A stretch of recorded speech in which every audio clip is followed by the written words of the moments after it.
Super Smoke Bros here, and we're bringing you episode 5 is an interview with a barbecue pit master. Um, the two individuals, her and her husband, have grown their website, Hey Grill Hey, to phenomenal heights. And if you ever try to find a recipe online for barbecue, you're going to run across these individuals. And you might have seen her competition on the Food Network on Bobby Flay's Barbecue Brawl, where she made it to the end and was known as the food blogger. And with all these top-notch pit masters that everyone knows, and she proved her way and paving the way for young women. The team together, Todd, her husband, works all the behind the scenes, former CPA, and his story and supporting his wife. And his wife is Susie Bullock. And you will, if you check anything out, make sure you check out heygrillhey.com. Check her Instagram post. And if you ever need that recipe where you might be stuck on, definitely check her out because her things are phenomenal and easy and user friendly too as well. So with no further ado, please welcome Todd and Susie Bullock from heygrillhey.com and make sure to check them out. So all right, fans, welcome to another episode of Super Smoke Bros. We're here with a two very special guests, and I'm going to read a little bio of both these individuals. And if you follow anything on social media, or if you're like me, you watch all of the different barbecue competition shows, you will know this individual. In fact, I just watched season 1 of Barbecue Brawl again to get some different things, so, with further ado, Todd and Susie Bullock founded Hey Grill Hey in 2015 with one desire to help people make better barbecue. To date, they have created over 550 recipes that millions of people cook every month, making Hey Grill Hey a name synonymous with amazing barbecue. Todd and Susie run a family business that includes a line of signature barbecue rubs, sauces, and gadgets. They have 2 Guinness Book of World Records, one which includes the long grilling successfully for 34 hours and 35 minutes. KCBS certified barbecue judge, published author, barbecue school instructor, husband, wife, father, and mother of 3. All right, we welcome Susie and Todd Bullock. Welcome to the podcast. We appreciate you so much. Hey guys. Hello. Thanks for having us. Oh, thanks for joining. All right. Ready for the first question then? Yeah, fire away. All right. So I'm Colin Sheehan. I was in a little late. I was getting my kids to bed and all that stuff. But anyway, so all of us, the 3 of us have talked about how we got started in barbecuing and smoking and backyard stuff. And we all have different things in our own unique journey. So can you just kind of talk about what got you started, maybe some people that helped you along the way and what led you to where you are now? Sure. We'll take it way back. So when Todd and I were dating, our first grill in college was like an old Coleman camp stove with a tiny propane bottle because that's all we could fit on the porch. Actually, we didn't even use it on the porch. We used it in the parking lot of my college apartment building. We over seasoned these sirloin steaks and we just cooked the crap out of them. They were not great. And it was dark out. We were trying to cook them with a headlamp, I believe. We had a headlamp, no meat thermometer. We just didn't want anybody to die. So we incinerated those suckers. But we ate them because we were broke and, you buy the steak, you're going to eat the steak. And that was kind of our first journey, really cooking barbecue together. Todd, we grew up in Utah. There's not a lot of like barbecue here. Well, there is now, but there wasn't when we grew up. Like barbecue in Utah was like hamburgers and hot dogs on a gas grill, maybe charcoal if your dad was like a cool guy or something. You know what I mean? Or crock pot pork or chicken with cheap barbecue sauce. Yeah, that was you know what I mean? Barbecue pulled chicken was just like Kraft sauce over chicken breast shredded on a bun. And I hated it. So he thought he hated barbecue. I grew up eating it. My dad was a pretty good cook. My mom was a pretty good cook. Sunday dinners were a big deal. So I grew up around pretty good food and I grew up in a restaurant family. So like steak was normal. That was primo dinner for me. So I kind of knew we wanted to figure it out when we started having kids. I started cooking more regularly. But it was just a lot of like food blog, family friendly recipes. until we watched a season of Barbecue Pitmasters. Oh, The Barbecue yes. Pitmasters season 1. Yeah. So Yep. Tuffy Stone, Yep. Myron Mixon, Leanne Whippen, right? These Yep. guys were throwing down like wood-fired barbecue, and Todd was like, I think I would like that barbecue. Like maybe that is something we should eat. Yeah. Because we really just didn't have a lot of exposure to it. And he's like, I want to learn to cook like that. Like that would be such a fun experience to cook like that and to eat food like that. So I had been working, he was working as a CPA. I was kind of side hustling little odd jobs just from the computer while my kids were napping as we were raising these young kids at home, and kind of stumbled and fumbled my way into a job for Traeger. This was in the earlier days of Traeger. This was over 12 years ago. And they didn't have any digital recipes. I mean, you look at Traeger now and you can't even imagine it, right? They have thousands of recipes on their app and on their website and all of this stuff. But in the waybacks, they only had this like spiral bound cookbook that they gave out when you bought a grill that had a handful of recipes in it. They said, we really want to digitize these recipes. I had worked on other kind of blogs format style websites. So I had a little bit of experience working the back ends of websites like these. I had experience with kind of how to write a recipe. And so I took a crack at it. Ended up getting the job. They dropped a smoker off on my porch and said, cool.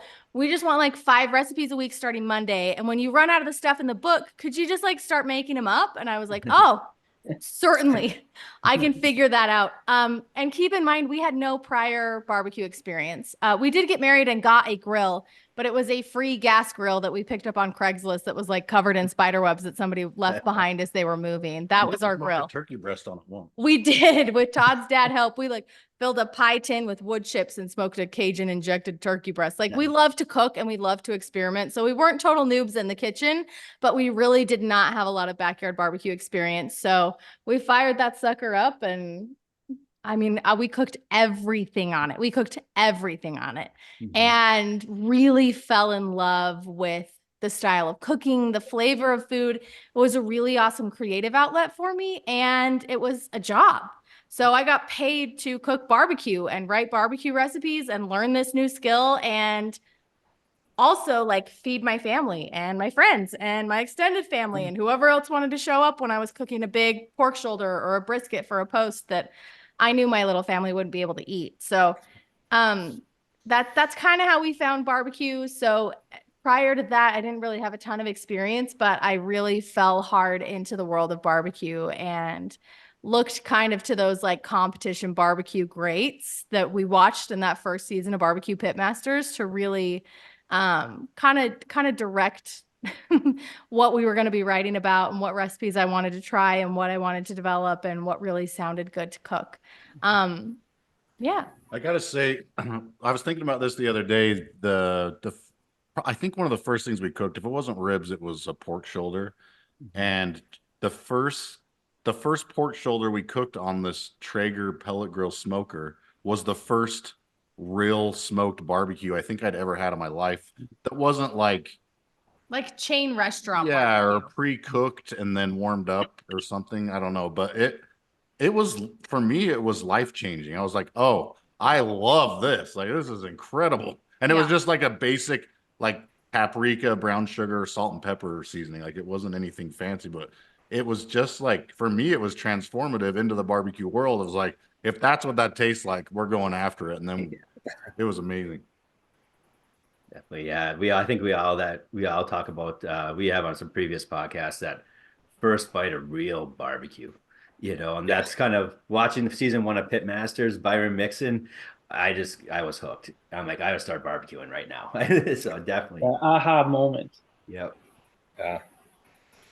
All right, I got question 2. My name's Andy. I'm also in this squad. I'm least amount of experience, extreme novice.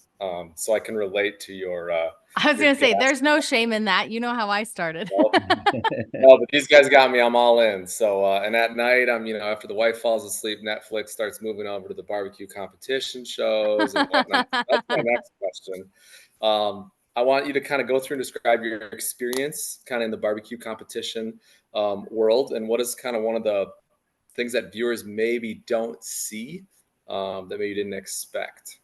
Yeah, my first barbecue competition show was Barbecue Brawl on Food Network, and it was season 1. It was a brand new show. I had never seen prior seasons of it. I didn't know what to expect. I didn't know what type of show this even was. I just knew that it was Bobby Flay's production company. He was going to be there. And they had other pit masters, but they kept everything else secret. We didn't know who the competitors were. We didn't know anything. So I can tell you it was one of the most shocking and humbling experiences of my life to get picked up at the airport and put into a van with Leanne Whippen.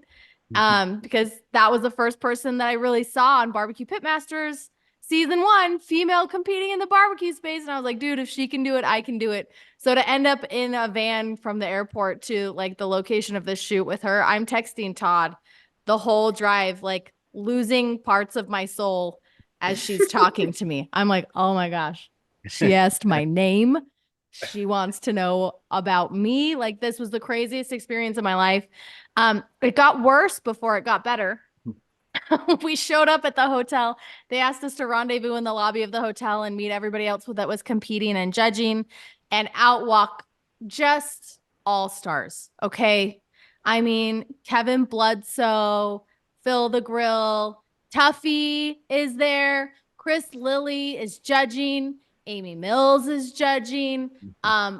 Big Mo Kason is judging. There, Joe from Slaps Bar. Like, just the pedigree of competitors that were there, and they all knew each other because the barbecue community is very much like family. And I was brand new. I was not on the competition circuit. I did not have a restaurant. I had no reason to ever meet these people at any point in my life prior to this.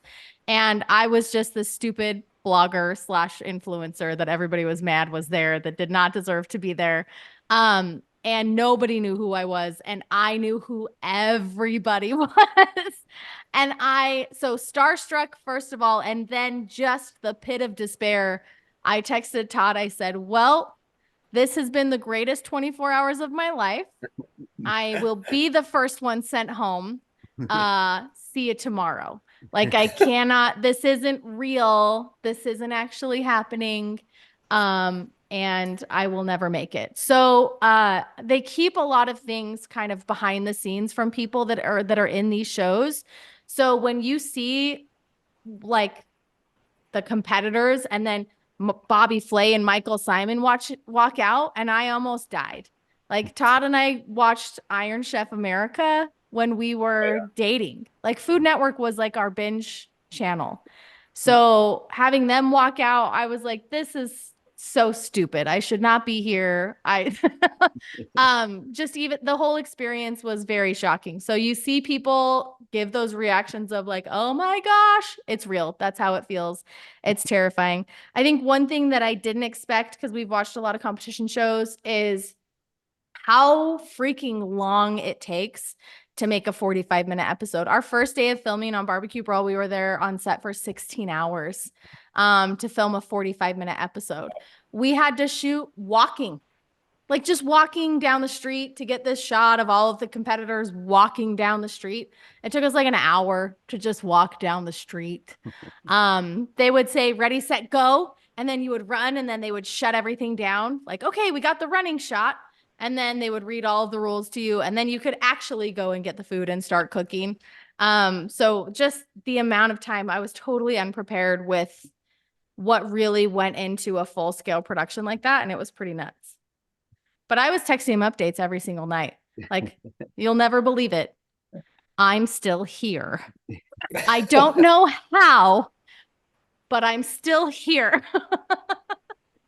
It was funny, Susie, because we're interviewing Kevin Bledsoe coming up here in a couple of weeks, and Are you? yeah, Can I and come then hang out? Yeah, I was rewatching it, and then I'm like, and Kevin was the first one off. And I'm like, yeah, well, yes, Susie wasn't the first one off. Dude, I knew it. Kevin was the only person who knew who I was. And it's not because he knew who I was.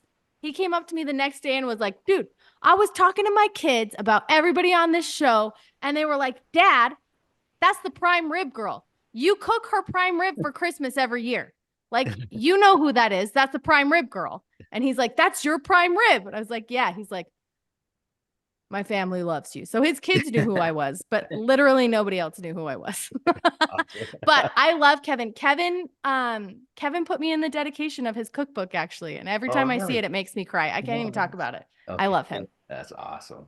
Yeah, he reached out. I reached out and he said, we're gonna make it happen, Captain. And so I'm like, sweet, here we go. So You are so lucky and so fortunate. He is one of the greatest. so thank you. I got next question here. So you kind of mentioned this before, but who are some of the pit masters that you look up to that you may follow on social media, and why do you look up to them and follow them? Ooh, I'm going to tell you all women because that's really in my space. I follow everybody that cooks good barbecue, so I'm not being discriminatory. But I feel like we're still working on getting that representation in the barbecue and grilling space. So I'm going to tell you some amazing female cooks to follow. If you haven't yet, go check them out because they're posting recipes that are tried and tested and true, and they are just killing it in the space. And I love an up and comer. So Mary Kressler and her husband, Sean Martin, they run Vindulge. She has a totally awesome spin because she does a lot of backyard cooking. They're very big with Big Green Egg.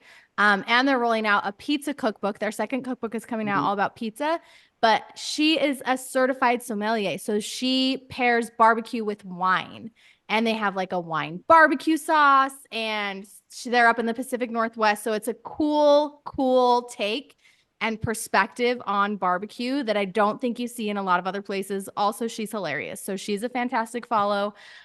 Christy Vanover from Girls Can Grill. She started around the same time I did, and she is a killer competition barbecue cook. She has a little mini podcast series that she's posting every week with quick barbecue tips. Just to help people really level up their backyard barbecue cooking in a way that's super easy to absorb on social media. And she will absolutely make you a better barbecue cook. Girlcarnivore.com. She's not on social a ton, but her website is phenomenal resource for kind of unique cuts of meat, different styles of butchery. She came out with her own seasoning line that was like very umami based, and her flavor profiles are just out of this world. So I think she really encourages people to think outside the box with different meat cuts and how to use them and how to prepare them in a really cool way. I love Jess. Hardcore Carnivore is her product line.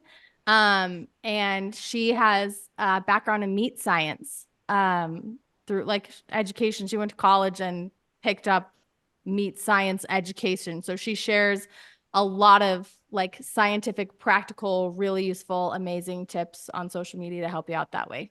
Who am I missing? Sunny Lynn, world championship cook. I don't know if you guys follow Sunny. She's like big into the fitness world. So she will share a bunch of stuff on like meal prep and workouts and like killer crazy barbecue. So I don't know. These are some of my favorite women because I think they each have something that makes them a little bit of a standout in the barbecue space outside of just like, here's a big piece of meat. And then we put cheese on it. Cause I think that's like, and probably bacon. Yeah. Cause if you're on barbecue social media, you know what hits, and it's brisket and cheese and bacon. Yep. So I think it's always fun to, especially if you're a hobbyist, to kind of hit these different corners of barbecue and see things from a different perspective. I think it helps you really branch out and find new and fun things to cook and experiment with. So those are some of my favorites.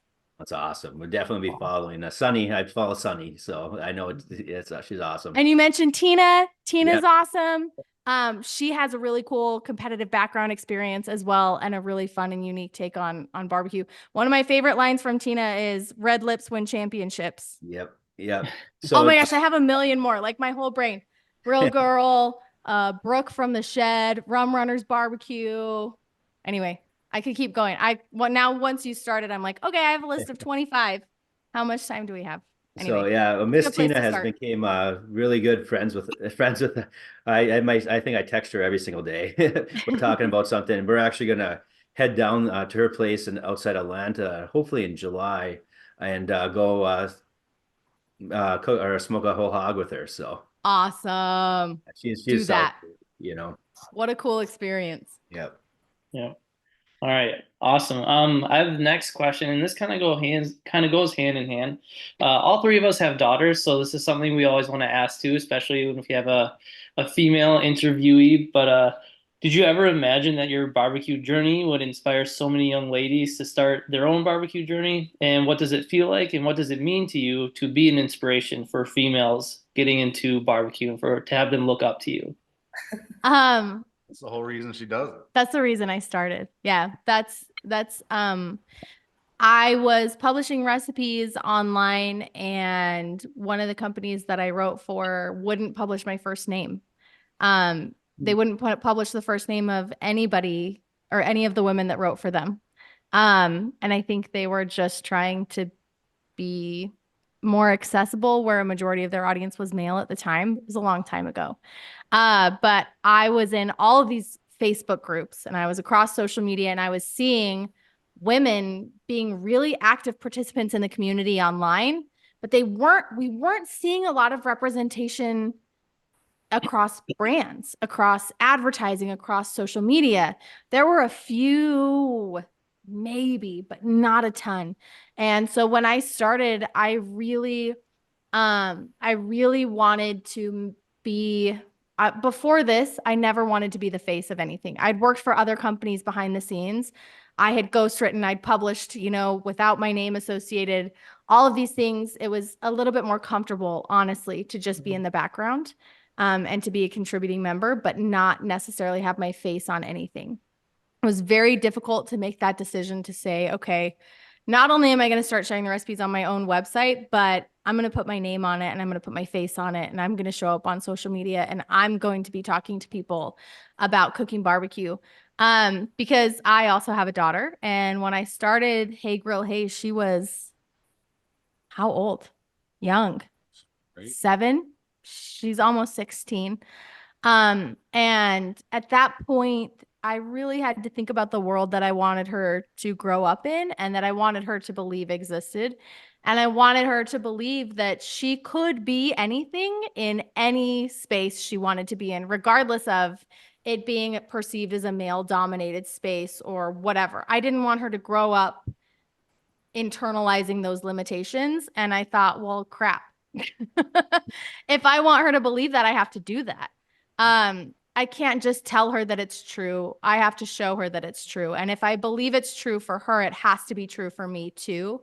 And so I really weighed the risks and the benefits of being the face behind a company like this, and behind being a female in the barbecue and grilling space. And I had to decide that that was something that was worth doing, and the risk was worth taking. And so to have people message me, or to have people share pictures of their daughters out cooking with them, or leave comments on social media. Somebody sent me a picture that he gave his daughter my rubs and sauces for Christmas, because that was what they did together. They would watch Hey Grill Hey on YouTube together. And it's just one of the most fulfilling full circle experiences that I've had professionally, to know that just being a female in the barbecue space opens up doors for not just more females in the barbecue space right now that are adults, but the next generation. It's super cool. I love it. It's the best. Awesome. That is awesome. All right. So next one on the list, or am I skipping you, Z? No, I'm on. No, you're out. You go for it. So we're gonna talk a little about social media. I guess I'll speak for myself. We're high school teachers, so there's a point where we were young and hip and involved in all this. But I have now crossed over the bridge.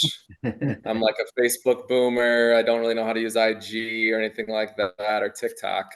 But we realize how important that is to kind of get the message out and what we're doing. So, you have obviously exploded on social media. Can you give kind of the listeners insight on kind of your rise to your barbecue impact kind of via social media? I'm also old now, and social media is like, okay, I'll post. TikTok right there. TikTok happened during COVID, and I was homeschooling 3 children. I missed the boat on TikTok so hard. I went to a brand event. This is a stupid story. It's not even relevant, but I'm going to tell it anyway. I went to a brand event, and there were these people there that were cooking barbecue, and I had never met any of them. And I was like, who are you guys? and they were like, "Oh my gosh, it's Hey Grill Hey." And I was like, I'm so sorry, have we met? And they were like, "No, we are TikTok people. Like that's their TikTok people. That's their platform. Hundreds of thousands, million plus followers, just massive accounts, right?"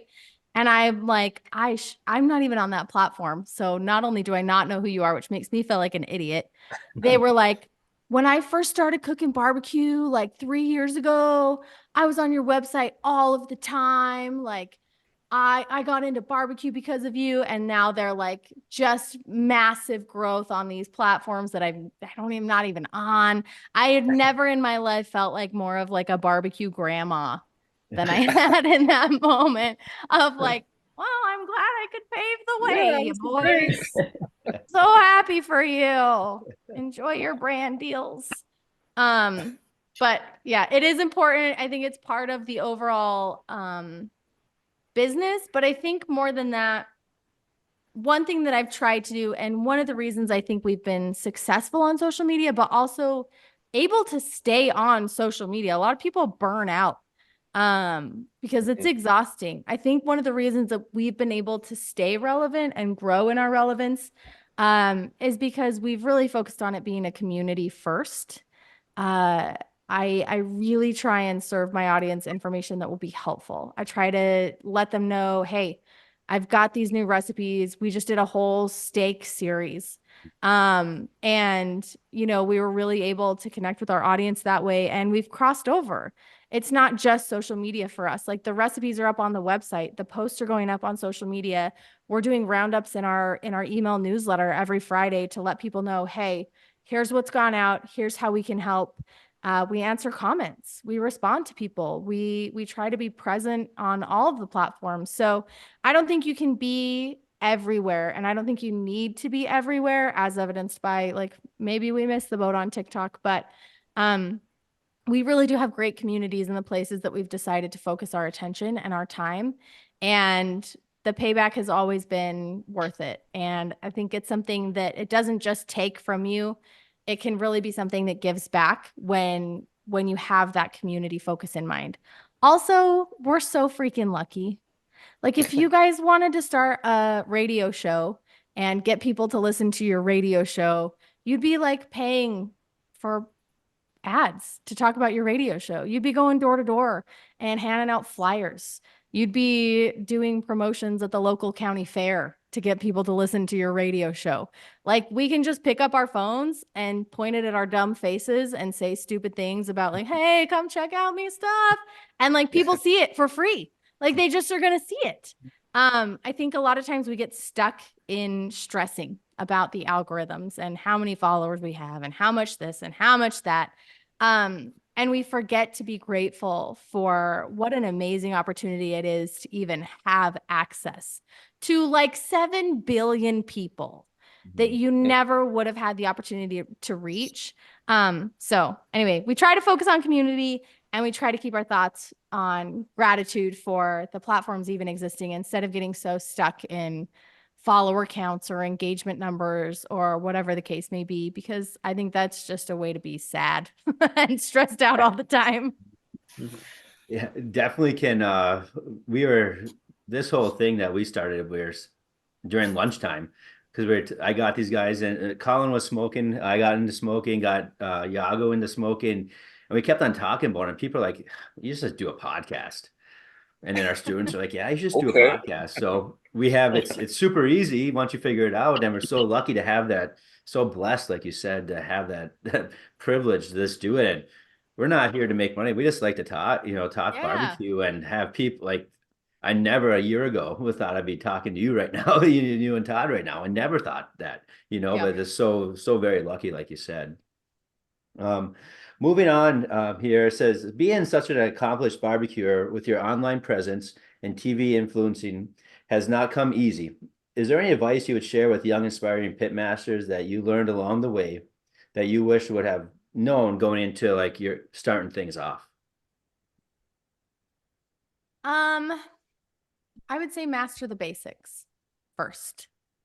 I think maybe not necessarily a mistake that I made. I really have no regrets. I have things that I wouldn't do again. But it's all part of the process that brought me to where I am, right? But I think one thing that I did worry about early on was proving how cool I was. So I wanted to make all of the coolest things, and I wanted to make the viralist videos, and I wanted to make things that were show-stopping and flashy and super cool to look at, and maybe too complicated and maybe kind of annoying and a little bit fussy. But it was I was doing it for the likes. I was doing it for the clout. I was doing it for the social media approval. And we've really come back around to just basics. I want to make really good food, and I want to make it simple, and I want to make it accessible, and I want to make everyday people feel like they can cook better barbecue at home. And when I was chasing that social media growth, it wasn't so much about that. And so I had to kind of refocus on my reason for doing this in the first place and circle back onto what the entire purpose and intent of it was. So I don't know if like I said, I don't know if I could change that, because it did grow our accounts and it did help people find us and figure out who we are on social media. But it wasn't really helpful to anybody. Do you know what I mean? Like, it wasn't super like beneficial for you to see me put chicharrones on ribs, because you're probably not going to do that at home, even though it looks super cool on the internet. So yeah, I would say if it was anything, it's just stay true to what your purpose really is. Find a deeper purpose and stick to it. Don't get swept up in chasing likes. Don't get swept up in chasing approval. Because that's not what's actually going to help you build a sustainable business. It's not what's actually going to help you connect with people, and it's not what's going to serve anybody. And if you're only serving yourself, it won't last. It's not actually fulfilling, not deeply anyway. It's just surface level, feels good for a minute, and then you got to chase the next one. Yep. So that was a good lesson for us to learn. I think it's something that I probably already knew in my heart, but sometimes you get caught up in, what's out there. So, Oh yeah. All right. Awesome. I got the next question here. So we kind of talked about your experience on Barbecue Brawl, and a little bit about seeing the other competitors and all of that. And you were chosen last on Chef Simon's team. Can you explain kind of the different emotions that you felt going through that? And then talk about how you overcame the situation and rose to the top, and how it felt to kind of prove all these competitors that you said didn't know who you were, and kind of prove them wrong. it was a real bummer.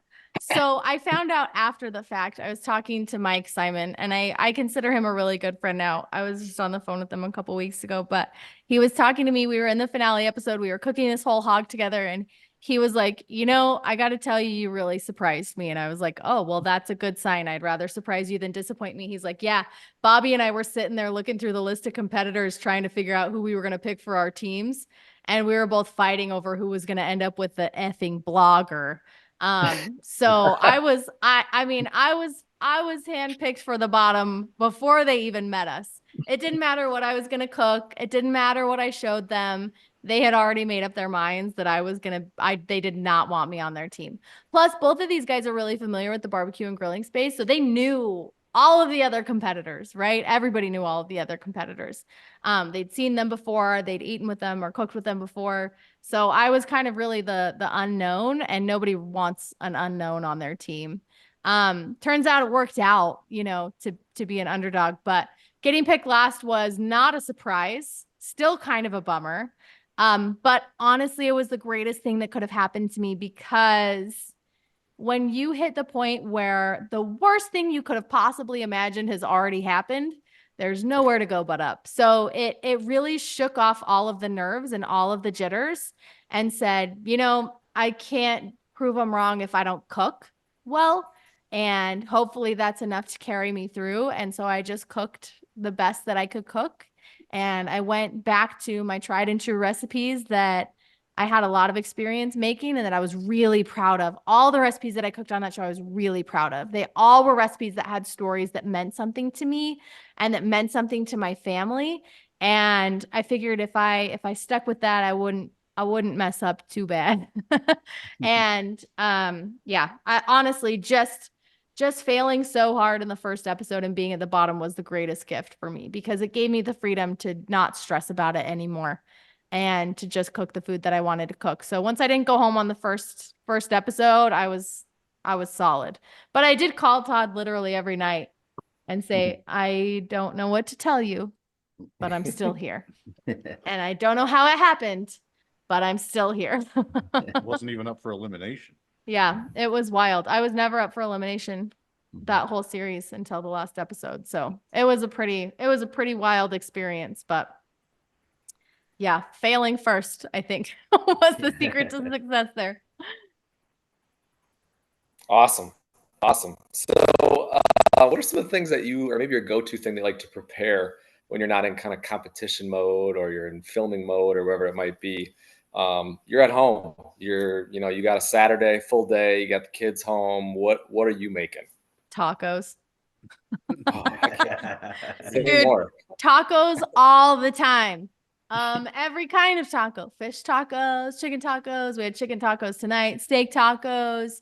That's like the quick meal go-to for us because I can fire up the grill, prep all the sides, heat up the tortillas, have the meat cooked off in just a few minutes, and I've got dinner on the table in under 30.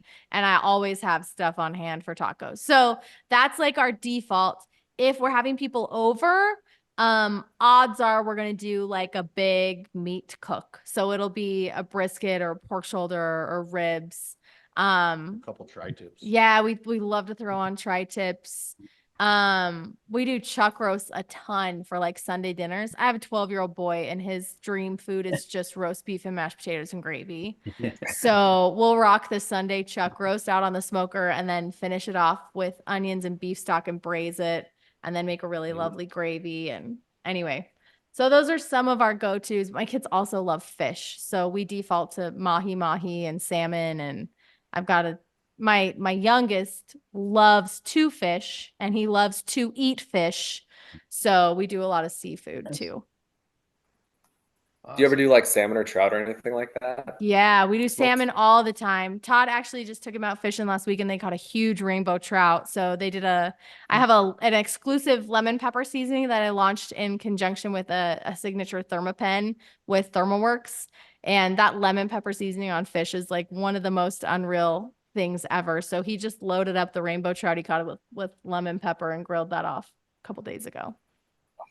That's awesome. Yeah, we I got know. Lake Michigan right here, and I got a couple trout, coho salmon. I don't know if you've ever had fresh coho Yes. before. That's what kind of the season we're in right now. My buddy went out yesterday, and they got a ton of them. So, lemon pepper. I'm gonna try that. I mean, I have the recipe on my website too, if you want to make it on your own. done. So, Todd, a question for you. This is kind of off script now, but I gotta ask. I mean, how awesome it is to be the taste tester all the time. You have to realize he has to eat the stuff that doesn't work too, right? Yeah. It's silly because I kind of fall into the trap of like, it's just every day. Like, it's just my life, you know? So, but when I kind of zoom out, bird's eye view, it's pretty amazing to be able to do what we're doing.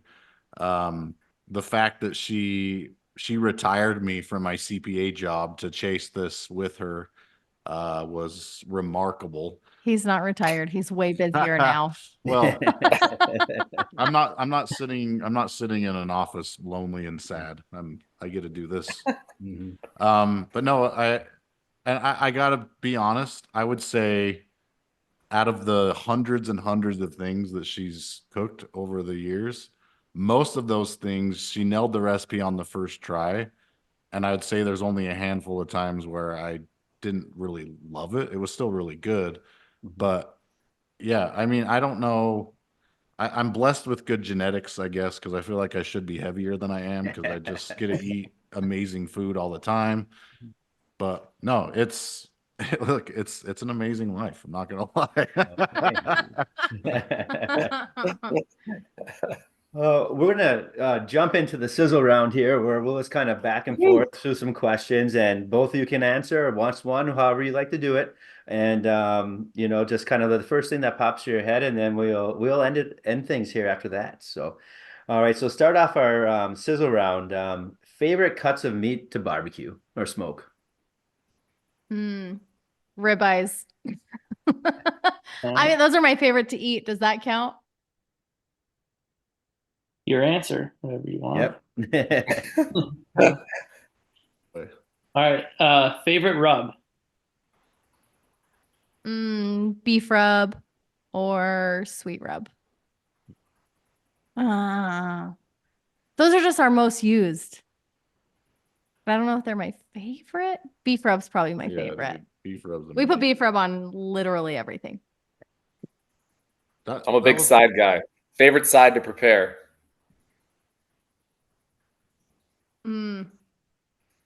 I have a sweet potato casserole with a bacon pecan streusel on top that we Whoa. make.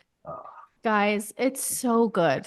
That's dessert. That's not a side. It's dessert. It's not really a side. You guys, it's so good.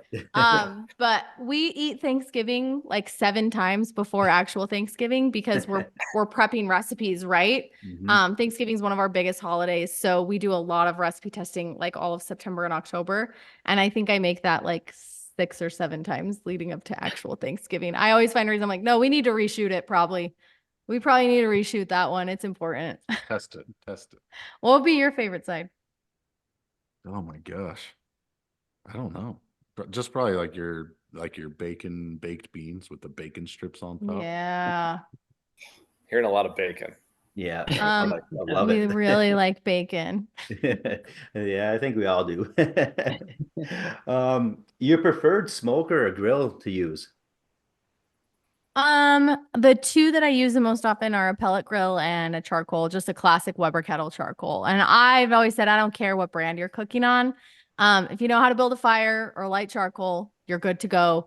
Or if you know how to turn on a switch and pour pellets into a hopper, you can run a pellet smoker. So, those are kind of our 2 most frequently used, just because we can light them up quickly. It's a little bit less babysitting when you have a ton of kids around.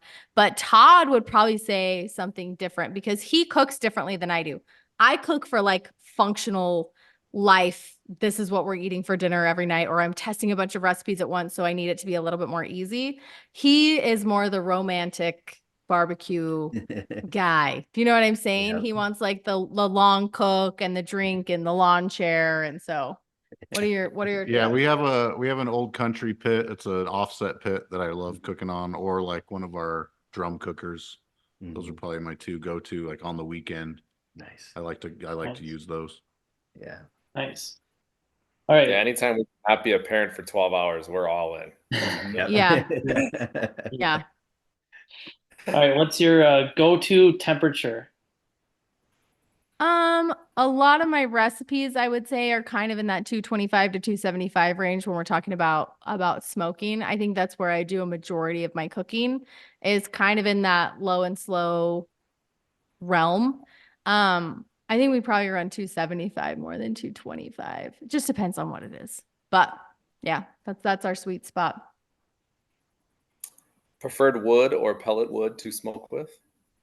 If we're doing beef, I'm mixing oak and cherry.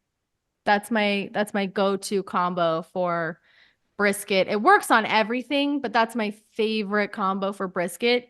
If we're doing pork, I really love fruit wood, so I'll lean heavy into apple or cherry. I just think they give such a beautiful color and a really good light smoke profile. I have a problem. I don't think I could tell the difference between a pellet. Yeah. The different woods and pellets. It's just me. I mean, Mhm. I think we did a test once, and the only one I got right is because it was cherry pellets, and I just put a deeper smoke ring on it. But man, I love the smell of cherry wood. Like when you have a drum smoker or an offset smoker going with cherry wood, I love the smell of it, and I love the way it cooks up like ribs or pulled pork. But I'm a huge Texas barbecue fan, so post oak and just the salt and pepper beef that's like my favorite flavor. Yeah. I think oak and cherry are probably the 2 that we most prioritize keeping in stock in both like splits and chunks when we're doing like low and slow offset or barrel cooking. Let's see. So have you had a favorite pit master that you've worked with? Oh my gosh.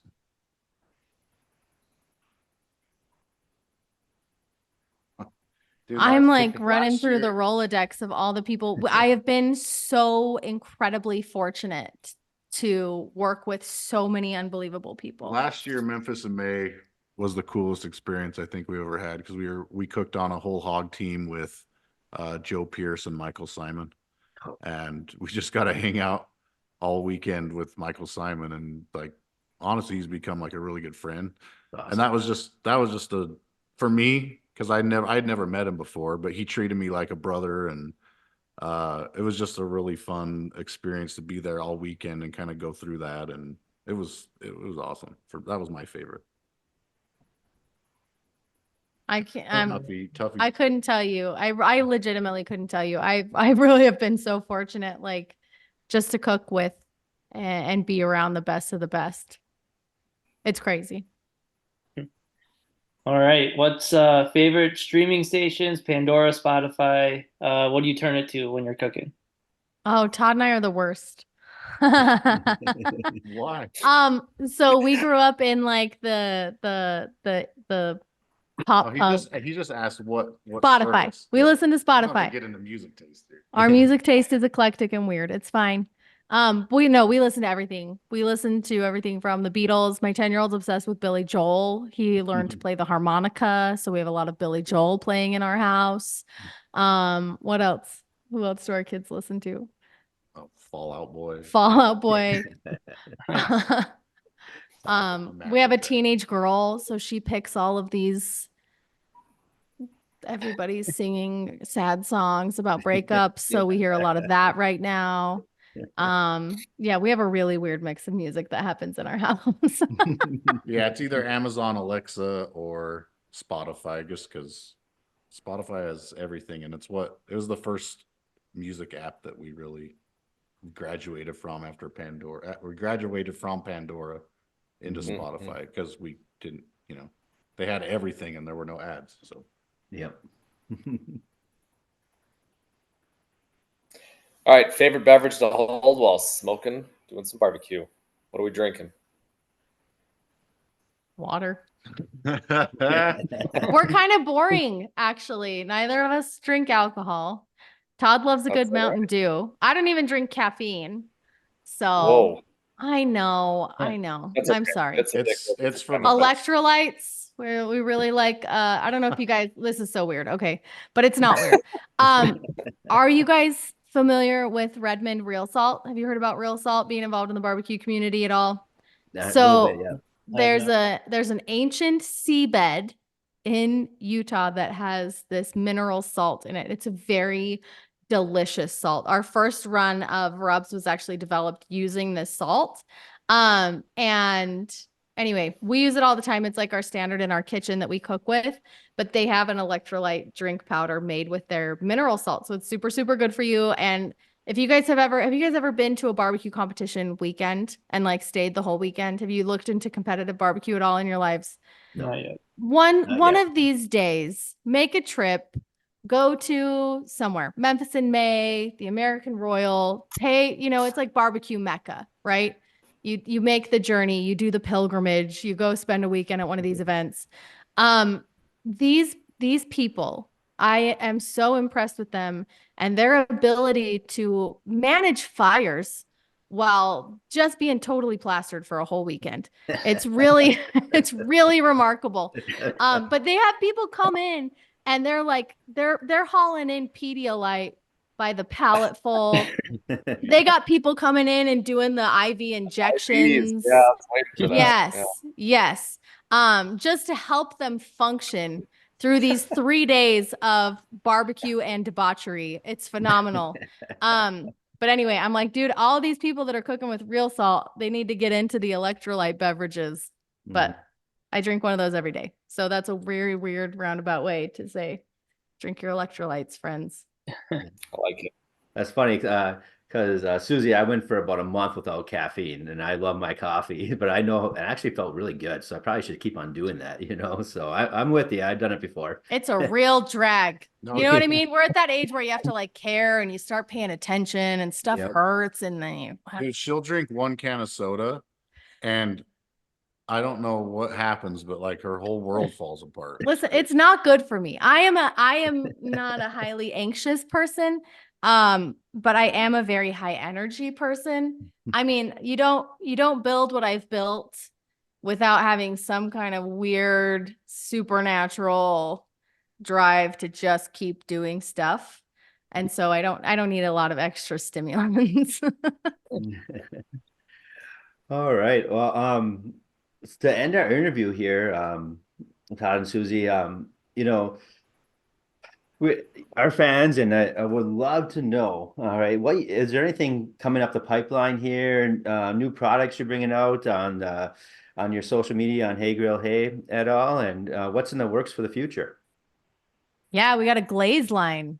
Oh, sweet. Yeah. So I don't know if you guys have followed our stuff, but we have Mhm. our rubs, our sauces, and we have kits. So we have our turkey kit and our wing kit and a ham kit. And you could only buy those products in the kits. But the problem was people were like, but I would just like to buy the one thing that I love the most. And maybe that was the glaze or the rub or whatever. So we started breaking up our kits so people could buy things individually. And we realized that each of these kits has a really delicious glaze. And I feel like a glaze is a little bit different than a barbecue sauce. The application's different. A barbecue sauce, you can dunk, you can serve it on the side, right? You can baste with it. But glazes are really designed to be that finishing sauce while your meat's on the grill. It gives you that beautiful shine. It's got a different consistency. So we packaged up all of these glazes. And so we have you can buy them individually, or we have a 4-pack. We've got a cranberry glaze and a maple bourbon glaze and a spiced citrus glaze and a sweet heat glaze. That's kind of like a candied buffalo that's like spicy and sweet. That's really good. So those are super fun. I'm excited for those to come out, and just give people a little bit more options in terms of like how they're using these sauces, and be a little bit of a teacher into, you know, into how to use a glaze in your backyard cooking. That's fun. Awesome. Well, I don't know, Colin or Andrew, if you have anything else you'd like to ask, but we thank you so No. much for your Todd and Susie, for your time and coming on with these 3 teachers that just love talking barbecue, and more importantly, just love hearing your journey, the both of you, and what how you've got where you're at. And I know the 3 of us have used multiple of your recipes, and you've helped us all out, and you're inspiring young women to follow that passion. I know my daughter is sitting outside my door right now listening, and she was. Oh, you need to bring her in and say hi. I just heard her run down the stairs. So, so, you know, and so you really do have that impact. So we just want to thank you so much for your time and spread our message. We have a lot of our students who are young ladies follow us, and I know you're going to, and listen to us, and I know you're going to inspire them. And that's kind of like our whole idea, just, you know, inspire people through the stories of what you have done and what all these great people have done out there in the barbecue world. Awesome. You guys are doing good stuff. Keep it up, man. This is fun. Thank you. Thank you for being teachers. Yeah. Oh, appreciate it. I love it. I've been doing it for 20 plus years now. So That's awesome. And coaches. I mean, both things are amazing. Yep. yeah, it's once it's part of your blood, it's just like your DNA. It's, you love doing it and it's trying, but you make it part of like your community that you've Yep. created with Hey Grill Hey. It's kind of that same aspect with coaching and teaching. You create that community where you're there to help people, and it's amazing what things can happen, as you have found out. So Yeah, that's Plus, awesome. summer is 1, 2, 3 days away. So Yeah. yeah, 3 days away is summer. You're almost there, guys. Yeah, We're getting there. we're getting there. But if you wouldn't mind doing this, our motto is at the end, we always say smoke on. If Todd and Susie, if you wouldn't mind saying smoke on, and we'll end our podcast interview today. Okay, you ready, Todd? Yeah. 3, 2. Smoke